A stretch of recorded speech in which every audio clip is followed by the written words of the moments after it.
Assalamualaikum warahmatullahi wabarakatuh. Perkenalkan, nama saya Nabila Arin. Di sini saya akan menjelaskan sedikit tentang pendapatan nasional dan model ISLM. Tujuan pembelajaran di sini yang pertama yaitu memahami konsep pendapatan disposable, yang kedua mengetahui fungsi pajak, investasi, dan impor, yang ketiga memahami pendapatan nasional, yang keempat menganalisis keseimbangan ekonomi dengan model ISLM, lalu yang terakhir ada mempelajari contoh kasus sederhana. Kita masuk ke materi pertama, yaitu pendapatan disposable. Jadi pendapatan disposable adalah pendapatan bersih yang diterima rumah tangga setelah dikurangi pajak. Pendapatan ini mencerminkan kemampuan real masyarakat untuk melakukan konsumsi dan juga tabungan. Dan di sini ada rumus YD sama dengan Y min T, di mana YD adalah pendapatan disposable itu sendiri, Y-nya pendapatan nasional, dan T-nya adalah pajak. Kita masuk ke contoh kasusnya. Di sini diketahui pendapatan nasional suatu negara sebesar 18.000 miliar rupiah, lalu pemerintah memungut pajak sebesar 5.000 miliar rupiah. Berapakah pendapatan disposable masyarakatnya? Nah, kita masukin ke rumus yang tadi, YD sama dengan Y min T, di mana Y-nya itu adalah 18.000, dikurangi T atau pajak sebesar 5.000, hasilnya yaitu 13.000 miliar rupiah. Lanjut ke materi kedua, yaitu fungsi pajak. Pajak terdiri dari pajak tetap dan pajak yang bergantung pada tingkat pendapatan nasional. Nah, di sini ada rumus T sama dengan T0 plus TY, di mana T-nya adalah total pajak, T0-nya pajak tetap, T-nya tarif pajak, dan Y-nya adalah pendapatan nasional. Kita masuk ke contoh kasusnya. Di sini diketahui pajak tetap sebesar Rp1.200 miliar dan tarif pajaknya sebesar 12%. Pendapatan nasionalnya sebesar Rp10.000 miliar. Berapa total pajak yang dipungut oleh pemerintah? Kita masukin ke rumusnya tadi. T sama dengan T0 plus TY, di mana T0-nya itu adalah 1.200 ditambah 0,12 dikali 10.000. Hasilnya yaitu 2.400. Nah, 0,12-nya ini bentuk desimal dari 12%-nya ini tadi. Kita lanjut ke materi ketiga, yaitu fungsi investasi. Investasi dipengaruhi oleh tingkat suku bunga. Jadi semakin tinggi suku bunganya, semakin rendah investasinya. Nah, di sini ada rumus I sama dengan I0 min BI, di mana I adalah investasi, I0-nya investasi otonom, B-nya sensitivitas investasi, dan I-nya adalah tingkat suku bunga. Kita masuk ke contoh kasusnya. Investasi otonom sebesar Rp2.500 miliar. Setiap kenaikan suku bunga 1% itu menurunkan investasi sebesar Rp200 miliar. Tingkat suku bunganya 4%, pertanyaannya berapa besar investasinya? Kita masukin ke rumus yang tadi.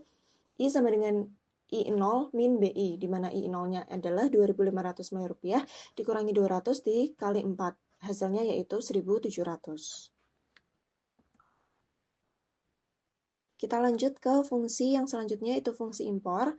Impor meningkat seiring meningkatnya pendapatan nasional. Nah, di sini ada rumus M sama dengan M0 plus MY, di mana M0 itu adalah impor, M-nya marginal propensity to import, dan Y-nya pendapatan nasional.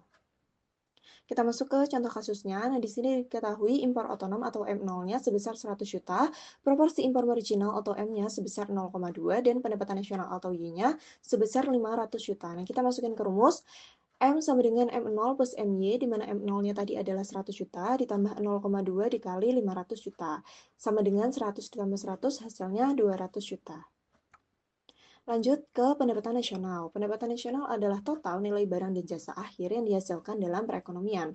Di sini ada rumus Y sama dengan C plus I plus G plus X min M, di mana C-nya yaitu konsumsi, I-nya investasi, G-nya pengeluaran pemerintah, X-nya ekspor, dan M-nya adalah impor. Contoh kasusnya, dalam satu perekonomian terbuka, aktivitas ekonomi satu negara menunjukkan bahwa konsumsi rumah tangga mencapai 6.000 miliar rupiah.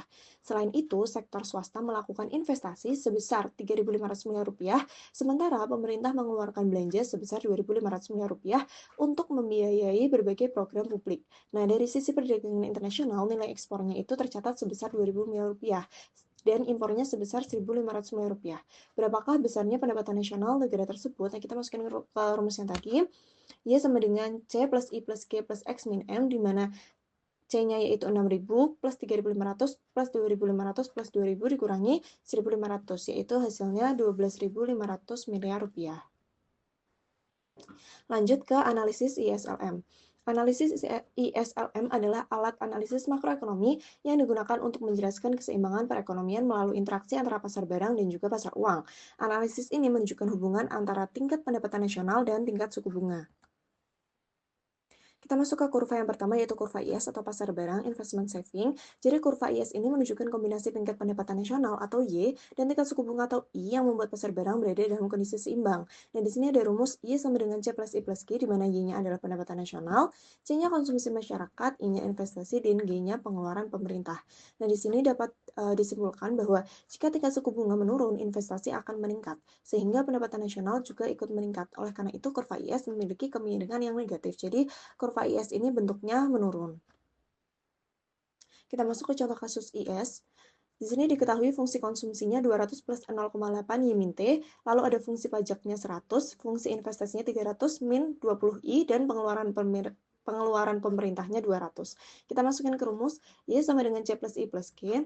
Kita substitusi fungsi, Y sama dengan 200 plus 0,8, Y dikurangi 100. Nah, 100-nya ini tuh dapat dari T-nya tadi, fungsi pajak itu.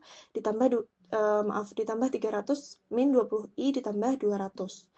Kita sederhanakan, Y sama dengan 200 plus 0,8 Y min 80 plus 300 min 20I plus 200. Y sama dengan 620 plus 0,8 Y min 20I. Kita pindah ruas, Y min 0,8 Y sama dengan 620 min 20I. 0,2 Y sama dengan 620 min 20I, jadi Y-nya yaitu 3100 min 100I. Lanjut ke kurva yang selanjutnya, yaitu kurva LM atau pasar uang liquidity money. Jadi kurva LM ini menunjukkan kombinasi tingkat pendapatan nasional atau Y dan tingkat suku bunga atau I yang membuat pasar uang berada dalam kondisi seimbang. Nah, di sini ada rumus MS sama dengan MD, di mana MS itu adalah jumlah uang yang beredar dan MD-nya adalah permintaan uang. Nah, di sini dapat disimpulkan bahwa ketika pendapatan nasional meningkat, permintaan uang meningkat sehingga tingkat suku bunga juga ikut meningkat. Oleh karena itu, kurva LM memiliki kemiringan yang positif. Jadi, kurva LM ini bentuknya berkebalikan dari kurva IS yang tadi. Jadi kurva LM ini bentuknya menaik. Contoh kasus LM, diketahui permintaan uang atau L-nya sama dengan 0,5 Y min 40I, lalu ada penawaran uangnya atau M 900. Kita masukin ke rumus L sama dengan M, di mana tadi L-nya yaitu 0,5 Y min 40I, sama dengan M-nya tadi 900. 0,5 Y sama dengan 900 ditambah 40I, Y sama dengan